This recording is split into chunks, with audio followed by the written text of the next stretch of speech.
Olá, talento! Sejam muito bem-vindos a mais uma edição do podcast NaniCast. Hoje vamos conhecer o diretor de cena, Caco Souza. Bem-vindo, Caco! Prazer recebê-lo aqui.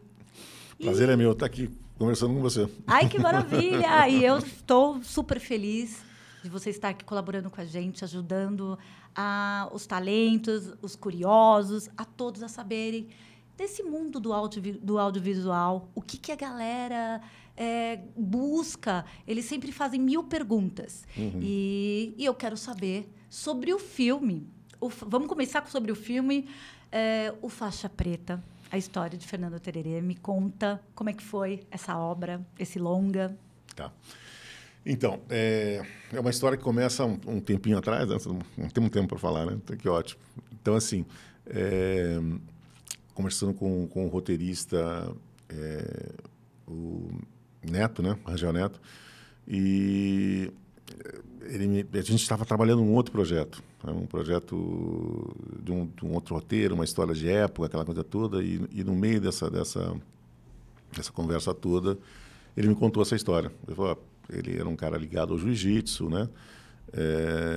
E ele me contou essa história do faixa, mas fundamentalmente aquela história do final do filme, né? Que é a história que o cara devolve a faixa para o cara. E ele foi me contando isso pelo telefone, eu fiquei assim, cara, fiquei alucinado, porque eu arrepiei quando ele me contou a história, por telefone e tal, aquela coisa distante, tal, mas ainda assim era muito emocionante a história. Falei, cara, vamos embora, né? Vamos nessa, vamos fazer esse projeto. E a gente estava ainda ali no começo da pandemia, né? Nossa. No começo da pandemia. Quer dizer, desculpa, minto. Isso foi antes da pandemia. A gente resolveu filmar no meio da pandemia, né? Tanto que assim, a gente começa o filme em novembro de 2020, é isso? Né? Acho que é isso, da pandemia. A pandemia foi bem em 2020. Então, em novembro de 2020, não tinha vacina, não tinha nada e tal. Nossa, estava o caos completo. Aquele caos, né, na coisa, mas a gente precisava filmar porque a gente tinha conseguido investidores para fazer o filme, independente de lei, essa coisa toda, era dinheiro de investidor mesmo, né? Que bom. Bom, precisamos fazer. E nós fomos rodar. E eu peguei Covid. Eu peguei Covid em novembro de 2020, eu peguei Covid. Eu era o único, tinha, sei lá, 60 pessoas da equipe. Testamos todo mundo antes. E o único que estava com Covid era eu. Assim. O principal, assim, no caso. Não sei se o principal, mas era que tinha que começar a obra, né? Com o diretor, né? Exatamente. Aí nós tivemos que parar, suspender. Eu fiquei 15 dias, estava no Rio de Janeiro, num flat lá, achando que eu ia morrer, porque assim, o que a gente via naquele sem vacina, troço, sem nada, a gente não sabia. Era o dia a dia, aquele monte de imagem, de gente se despedindo da família, aquela coisa. Fala. Nossa, horrível. Então, eu fiquei lá no Rio, mais 15 dias em isolamento. E aí nós, enfim, transferimos a filmagem para janeiro. Eu acho que eu me perdi, né? Janeiro de 2021? Não, janeiro de 2021, né? Não, porque eu estava te contando o começo da história do Tererê, de né? como foi, Exatamente. Como então, surgiu, no caso, a ideia, e né? a ideia era essa, assim, enfim, o Rangel Neto, um apaixonado pelo jiu-jitsu, apaixonado por essa história. Ele, quando me mandou o roteiro, eu fiquei doido pela história, a gente foi desenvolvendo junto com algumas coisas tal de narrativa, aquela coisa toda. Mas, enfim, vamos embora, vamos filmar, né? Vamos partir para fazer esse projeto primeiro, que eu acho que enfim, tem um lugar dele, né, guardado nessa história. E partimos para cima, tivemos esse problema do início do processo com Covid, né? Como eu, exatamente. Mas depois você recuperou, sim, deu tudo certo, graças a Deus. Eu não tive nada, cara. Não tive, ai, que bom. até estranho demais dizer isso, mas assim, não tive zero sintomas, assim, não tive nada. E aí, de janeiro, começamos a filmar. Começamos a rodar em janeiro. E aí foi isso. Foi o filme, tá pronto, tá lindo. Quer dizer que a história te surpreendeu, mexeu com você no caso da história dele, e por isso você gostou. Porque são apresentadas ideias para você. Isso que eu queria saber. Um roteirista entra em contato E, olha, tem vários projetos, né, tal. Tem Como é que muita... é essa forma de abordagem para um diretor olhar e falar assim, gostei dessa história, vamos atrás, vamos de recursos, de etc e tal, e eu entro nessa. Então, assim, como é que chega? São de algumas maneiras. Tem umas coisas que eu mesmo tenho desejo de contar, tenho aquele desejo de mostrar, mostrar aquela história, de contar aquela coisa, né, como foi o 400 contra 1, por exemplo. 400 contra 1 é um projeto que é meu primeiro longa-metragem, aquela coisa toda, mas, assim, era um desejo de contar aquela história que eu tinha, que eu tinha o livro do William, né? O William é o fundador do Comando, um dos fundadores do Comando Vermelho, né? Certo. Tive com ele em Ilha Grande, não, em Bangu. Ele estava preso em Bangu 3 na época e tal, para conseguir os direitos do livro, aquela coisa. Então, assim, era um projeto meu, um desejo meu de contar aquela história, que eu achava aquela história importantíssima, acho ainda, acho que é uma coisa muito bacana das pessoas saberem, entenderem, né, de que maneira que isso... que o crime organizado, né, uma narrativa mais... não, como o crime organizado se apareceu, se firmou e aconteceu. E isso te chama atenção, né? Sim. Em falar sempre nesse núcleo da realidade, né? Então, e aí, assim, o Tererê, obviamente, antes eu fiz uma comédia, né, com a Mina Necessian. Isso. Pode contar todos os filmes, os longas, para as pessoas saberem quem é você, Ricardo. Solteira Quase Surtando, né, que a gente fez. Bem divertida também. É uma comédia e tal. E depois eu fiz um outro longa que chama Até a Noite Terminar, que é um suspense com Milen Cortaz, que é super bacana e tal. E aí veio o Tererê. O Tererê, assim, tem mais a ver com essa história da biografia, de uma história real, de uma coisa que a gente ali, enfim, de alguma maneira conviveu, falou, buscou informações, né? A coisa bacana do filme, até tinha falado disso outro dia, assim, é que a gente vai pro Cantagalo, que é onde mora o Tererê até hoje. A gente filmou na casa dele, a gente filmou no quarto dele, a gente filmou na cama do cara, Nossa, entendeu? Isso é ótimo, assim, né? Que fica totalmente verdade, né? Com o pai, com a mãe, Ótimo. né? Ali do lado, a gente tendo informações de como aconteceram aquelas cenas do pai, se emocionava, porque, enfim, foi uma vida complicada para ele e tal, forte, né? Então, foi bem... Então foi muito legal, foi muito impactante, genuíno assim, também, né? Exatamente, assim, fica uma coisa bem verdade, assim, que eu acho que é gostoso a gente poder contar. É claro, mais ficção, próximo da aquela coisa toda, realidade. mas é o mais próximo que a gente né, pudesse chegar da realidade, né? Até porque é uma história que as pessoas precisam saber, precisam entender também, né? Porque assim, eu acho que ele extrapola a questão do esporte ali, né? Que tem o esporte, está ali, está bem contado, está bem... A gente se esmerou muito nas cenas de luta, de jiu-jitsu e tal, mas é um drama, né? É um drama, um drama e um drama de superação, né? O cara vai lá e consegue, quer dizer, mudar a realidade dele, mudar a realidade da família e mudar a realidade do lugar que ele vive, né? Assim, uma das coisas que é super curioso quando você chega no Cantagalo, você vê a quantidade de kimono, de jiu-jitsu que tem ali secando, aquela coisa toda, assim, porque você fala, porque as pessoas... Incentivou as pessoas também a fazer o esporte. Exatamente. Influenciou de uma certa forma muito boa. Muito, claro. Esporte, porque esporte é vida. E assim, se você vê ali, ele acaba transformando a vida de outros, do Leo, que é primo dele, do Alan Finfou, que é campeão, que também foi campeão mundial, que é o cara que entrega a faixa para ele e tal. Ele vive na Suécia hoje, o outro vive dando aula nos Emirados Árabes, não sei o quê. Enfim, mudou a vida de muita gente. Mudou a vida de muita gente, né? E continua mudando. Continua mudando porque existe lá o projeto Tererê Kids, que é super importante, né? Para as crianças da comunidade, aquela coisa toda. Então, eu acho que são histórias como essa, assim, que realmente são importantes. Quer dizer, todas são, mas essa essa eu acho que é uma história importante para as pessoas entenderem de que forma que você pode mudar ali uma realidade, É um estado das coisas ali que não estão, de alguma maneira, funcionando bem. O que te surpreende mais é ficar contando histórias mais reais? Ou você gosta também da ficção, escrever cenas que... Eu fico pensando, às vezes eu fico pensando nisso, né? Do que eu gosto e tal. E, claro, eu gosto dessas... Até porque eu começo fazendo documentário. Né? O começo de tudo ali é com documentário, aquela coisa toda. Então, é óbvio que essas histórias reais, assim, me interessam muito. Mas eu acho assim que eu gosto de contar história.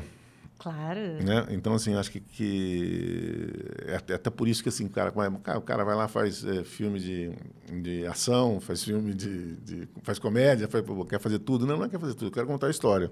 Né? Se é uma boa história, e se tem um roteiro legal, enfim, eu quero estar lá, eu quero estar contando, ajudando o ator a contar aquela história, né, também, entendeu? Da melhor maneira possível. Mas eu acho que o fundamental assim, é sempre estar no set. Eu adoro o set filmagem. E você começou quando? Como é que foi? O que surgiu esse amor pelo audiovisual? Eu era músico. Uau! Mas é artista, né? Talento. Eu era músico, assim, na verdade, acho que um músico bem mais ou menos, assim. Mas eu queria viver de música, assim, na minha adolescência, tal, não sei o quê. Mas fiz faculdade de publicidade, porque eu queria precisava ter uma formação. Você é de São Paulo? Eu não, sou de Campinas, nasci em Campinas. Mas terminei de fazer minha faculdade aqui na Casper Libero. Porque eu vim para cá para tocar naquela época, anos 80, aquelas bandas de rock, aquela coisa toda, aquele movimento lá, né? A gente estava nessa daí. E aí o pessoal que eu tinha feito faculdade e tal, resolveu montar uma produtora em Campinas. E aí eles me chamaram para ser sócio e para fazer trilha. Né? Porque eu era músico e tal. Falei, pô, legal, bacana. Tal. Vai ajudar bastante, claro. Só que, assim, beleza, montar uma produtora, aquela coisa toda, mas não tinha quase nada de trilha para fazer, porque, assim, era muita coisa de vídeo institucional e você pegava aquela trilha branca, aquela coisa toda. Então, enfim, acabou que eu fiquei meio ocioso lá na história da produtora e tal, mas, assim, eu tinha uma história anterior, né, que era o seguinte, assim, meu tio era radialista, né, e meu pai trabalhava com ele na coisa de publicidade. Então, assim, todo esse movimento aqui de TV Tupi, dessa coisa de programa de auditório e tal, eu ia muito, muito pequeno com meu pai. Então, eu já vivia nesse mundo. Então, assim, para mim, essa coisa de câmera de televisão, câmera de cinema, já fazia parte do meu dia a dia. Então, foi muito fácil migrar, né, do teclado, da coisa assim, que eu tocava teclado, do teclado para ouvido, coisa de ritmo, aquela coisa toda.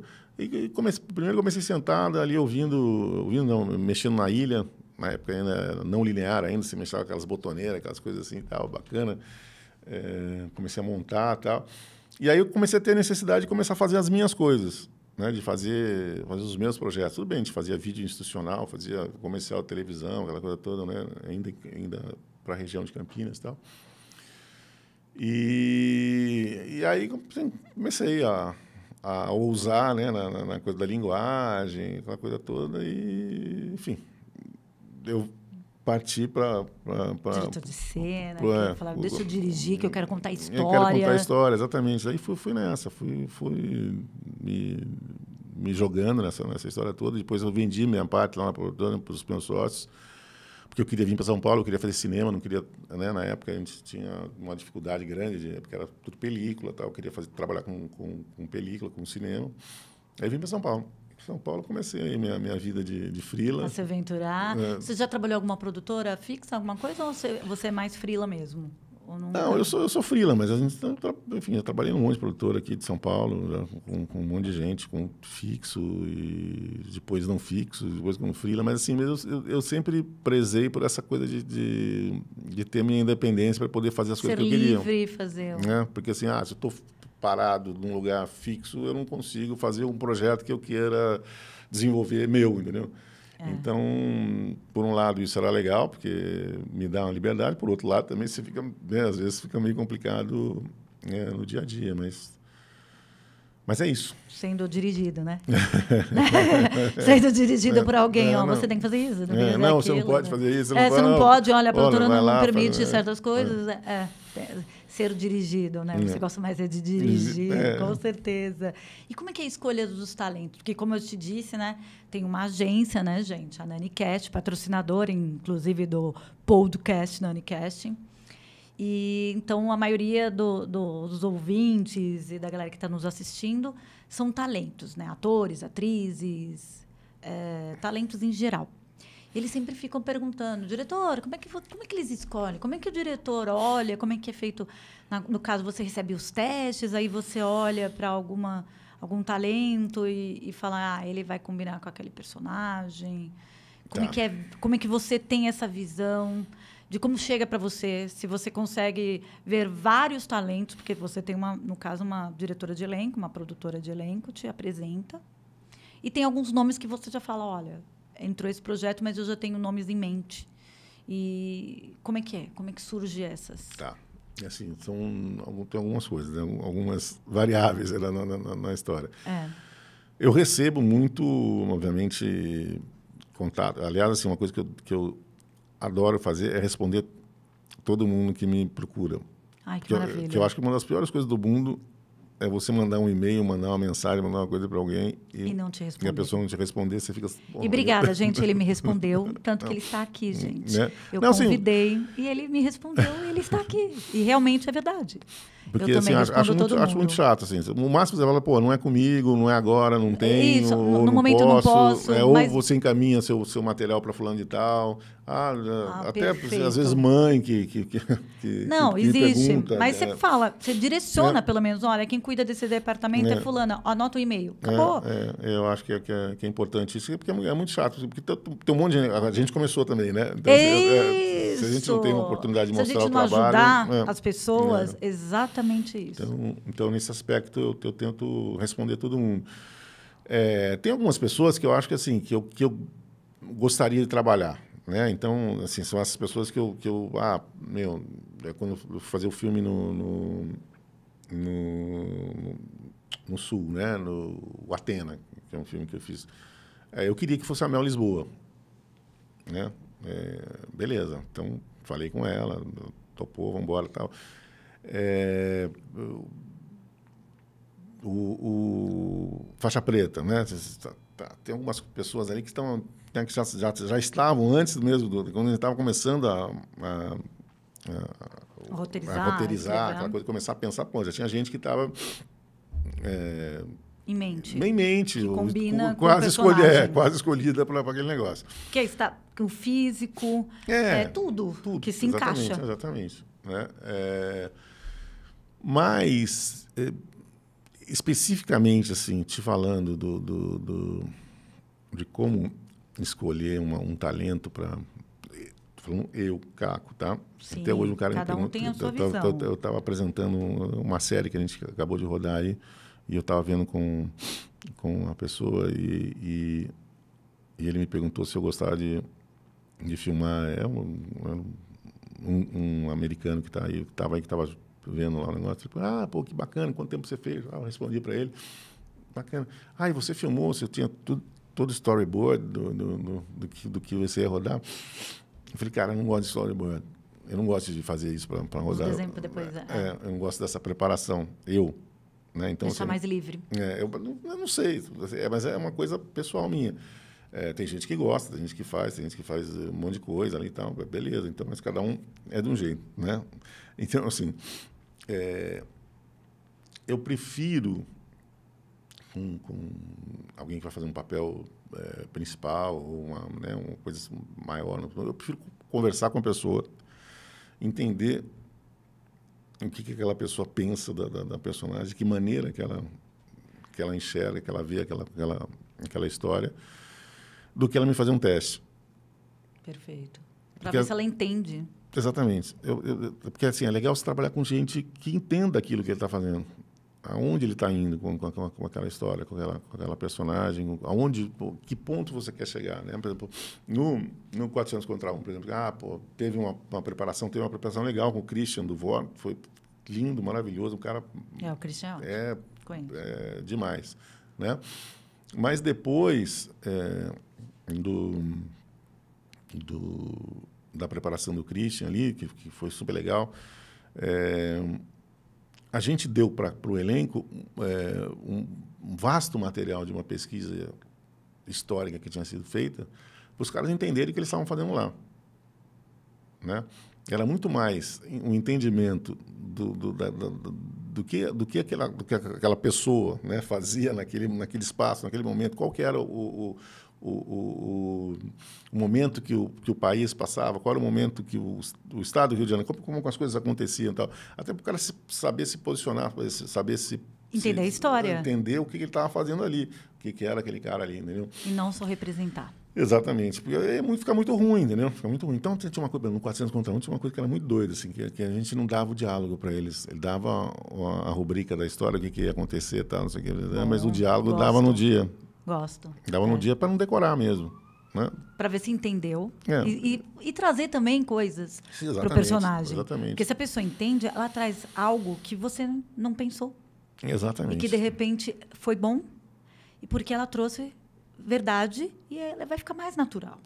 Porque a história tem que ser contada de uma maneira natural. Exatamente. E essa coisa... Não representada. Essa coisa meio naturalista, assim, aliás, bem naturalista, é uma coisa que eu gosto muito, que, assim, que eu acho que é uma coisa que eu busco em todas... A verdade, coisa, genuíno. E aí as pessoas veem que ela não está representando, e sim que ela está vivenciando. E aí, assim, então, muitas vezes, como está dizendo, assim, de repente, você sentar e bater papo e conversar é melhor do que um teste para mim, entendeu? Porque, assim, o teste, o cara fala, que teste é esse? Que o cara vai fazer...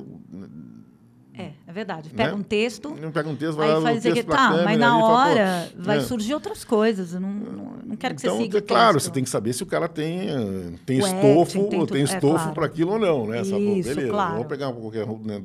Mas você entende que aquele cara, tem uma bagagem, tem uma história pregressa que o qualifica para esse tipo de coisa, né? Mas é muito mais bacana, eu acho, conversar, entender... E aí, depois, assim, a gente lapidar e pensar como construir a personagem. Que é o que eu sempre falo, porque vai surgindo diversas coisas e que agrega ao personagem. Porque vem da pessoa. Sim. Vem da experiência, da vida, daquilo que o cara já viveu, porque tem coisas, por exemplo, tem um universo. O universo do jiu-jitsu é um universo que para mim é uma coisa absolutamente fora da minha realidade também. Mas, exatamente. Mas para eles, quem já viveu... alguém que vivia aquele negócio, o cara é de uma comunidade e tal, beleza. Eu também é uma realidade não tão distante, mas distante no sentido de eu não vivi isso, mas, obviamente, né, durante minha trajetória profissional, obviamente, já fui muito, já vivi muito, já entendo como um mecanismo. Mas, assim, eu não sou uma pessoa que nasceu numa comunidade. Então, você pega um ator de comunidade, o cara sabe se portar, entende aquele mecanismo muito melhor do que eu. Né? Então, enfim, acho que a gente tem muito a ganhar quando a gente estabelece esse diálogo e isso ultrapassa essa coisa assim dessa relação diretor-ator e a gente vira uma coisa assim de buscar experiências. Vamos contar a história juntos? E buscar experiência individual. Vamos fazer juntos. Né? Vamos colaborar, porque cada um colabora de uma maneira. Cada um ajuda, porque o projeto não sai se todos estiverem envolvidos e saberem o que estão fazendo. Exatamente isso. E você dá alguma dica para os talentos, alguma coisa, para quem quer entrar também nessa área, que quer ser diretor? Ou área artística. Área artística. Mas tem muito jovem, né? Não, você não entende. Mas, assim, tem gente que fala, eu queria ser diretor também. E aí, como é que é? Você tem alguma coisa, tipo, façam isso, ou faça aquilo, ou não faça... Ou começou comigo, aconteceu algo inusitado quando eu comecei na minha carreira? Então, como para mim como te contei, né, essa história, eu não fiz querendo ser, porque você era músico até então, né? Então assim, eu fui, surgiu, foi indo, foi acontecendo, né? Então, pô, que dica que eu posso dar, né? A dica que eu até outro dia estava conversando com uma atriz que trabalhou com a gente no Faixa Preta. Vou dirigir um curta, não sei o quê. Você leu alguma coisa? O que você fez? Não sei o quê. Que cursos que você fez? Eu pergunto isso mesmo. O que você leu? Eu não fiz, né? Eu não fiz, assim. Eu acho que eu trago para o meu trabalho, né? Que eu trago para o meu trabalho é a minha experiência de vida de anos, né? De ir a museu, de assistir filme, de ouvir música, de viajar, de conhecer, de conversar, entendeu? Isso já é de dica. ler. Então, você gosta de ler? Muito. Tá, né? Tem algum livro aí que você... Não, eu leio um monte de coisa. Qual é agora? Não, mas eu não sei. Agora? Não lembra de livro agora? O que você leu agora, que você está lendo algum? Você está vendo algum do filme? Cabreiro Infante, eu acabei de ler um livro, agora eu não lembro o título era de quem? O livro de quem? Do Guilherme Cabreiro Infante. E filme? Tem algum que você lembra que você assistiu agora? Sem ser, né? Assisti o Faixa Preta, que é muito Sim, bom. Por favor, aliás, HBO Max. HBO né? Max, eu recomendo. Então, estou assistindo uma série francesa muito engraçada, que eu não lembro o nome, acho que chama... Puta. Eu gosto, eu assisto bastante série. Mas é uma série de comédia. Family Business é o título eu vou procurar. Em inglês, mas eu não sei como é que chama. É na Netflix. Olha, vou procurar. E é muito legal, muito divertido. Muito... Você se alimenta de streaming. Sim. De audiovisual direto, porque é o nosso trabalho. Eu também. A minha diversão também é essa. E ficar assistindo série, filme, lendo e convivência com pessoas. Né? Descobrindo pessoas e vendo... as pessoas. Mas eu acho isso, assim, acho que como dica, acho que o principal é isso, assim, é você se preparar culturalmente falando, entendeu? Eu acho que é ler, assistir, ouvir, né? Conhecer gente, conhecer histórias de vida, essa coisa toda, né? E talvez não se fechar num universo, né? muito pessoal. Mas, enfim, depende muito também. Tem gente que vive a vida deles e vai lá e faz filme hermético, aquela coisa toda, e também funciona, não sei. Acho que cada um é uma experiência diferente, não sei. Cada um tem seu desempenho. Sua maneira de encarar o trabalho, de fazer. Mas acho que é isso, assim. Eu tenho uma filha que está começando nesse universo agora, tal, e... quer seguir os passos do pai? Não, acho que ela... Acho que ela quer ficar distante dos pais. Ela não quer no audiovisual, não? Não, ela está no audiovisual. Ela está no segundo ano aí, já na PUC, aí fazendo...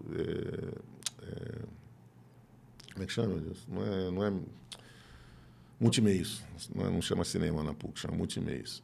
Olha, não conhecia. Na PUC aqui em São Paulo.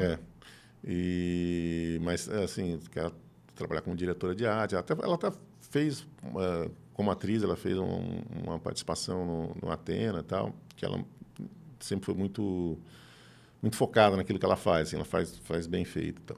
Maravilha. Mas, assim, é um universo diferente, né? As pessoas estão buscando outras. Então, assim, eu estou te dizendo isso porque fica até complicado. Minha filha, faça isso ou faça aquilo, entendeu? Não dá. Mas não é nem por causa de filha, não. É exatamente por causa disso, porque cada um pensa de uma maneira, né? E pensa na sua trajetória, né? Naquilo que acredita que seja o caminho. Que as pessoas pensam que existe uma fórmula, né? Então, não é bem assim que a gente fala. Eu acho que não é, entendeu? Não é. Porque cada um tem a sua estrela, cada um tem o seu desenvolvimento artístico, no caso de mostrar... Entendeu? E cada um segue o seu caminho da melhor forma possível. A única coisa que eu também sempre falo, tem que estar focando, tem que estar ajustando tudo da questão, você quer isso, você faz da melhor forma possível, faça bem feito. Isso. Eu acho que é isso. Acho que isso que é a coisa assim, é foco, determinação, né? Acho que isso é até uma coisa do... Para a vida. Para a vida. E acho que é uma coisa que tem muito lá no filme do Tererê, acho que ele fala isso, né? Muito. Foco, determinação, sei lá o quê. E o esporte, né? É. Porque o esporte é isso. Se você não se prepara fisicamente para aguentar o esporte e não tem foco e determinação, você não vai. Você não vai a lugar nenhum. Não vai para lugar nenhum. Tanto que depois, quando ele se desvia, a gente não vai dar nenhum spoiler do filme. Mas aí acontecem diversas coisas. Então, assistam, que aí vocês vão entender do que a gente está falando, né? Exatamente. Acho que nesse... Quando ele sai do foco. Exatamente. Né? Quando a vida começa a ficar mais fácil, né? Aí vai no deslumbramento, vai na ideia do outro, ali vai no vácuo e aquela coisa toda acontece. Aí as coisas começam a desviar e aí o foco da determinação de ser um atleta muda. E acontece tudo o que aconteceu. Assistam um filme. Pronto. Então, e onde nós encontramos o Caco Souza? Redes sociais, como você mesmo já falou que já responde, mas também não ficou mandando mensagem, pelo amor de Deus, gente. Só algo muito importante. E onde que te encontra? Onde me encontra? Onde te encontra em redes sociais? Qual o seu Instagram? Sério mesmo? Caco Souza, né? Acho que é Caco Pessoa. Aquela, eu colando. Eu também não sei de qual, gente. Por favor, né? Não sei mesmo. Eu não sei nem onde ver. A gente vai colocar aqui. Vê esse Caco Pessoa, acho que é isso. A gente vê aqui e a gente coloca da melhor forma possível para que todos assistam e vejam as novidades que você também esteja colocando, né? Mas acho Caco que Pessoa. é isso, né? É Caco Pessoa. A gente vai colocar aqui e vocês vão dar uma olhadinha na rede social dele, assistir o Faixa Preta da HBO Max e também você se inscreva no canal para ter mais informações sobre o audiovisual. Até o próximo episódio. Obrigada. Obrigado a você pelo convite. Super bem-vindo. Obrigada. Até o próximo.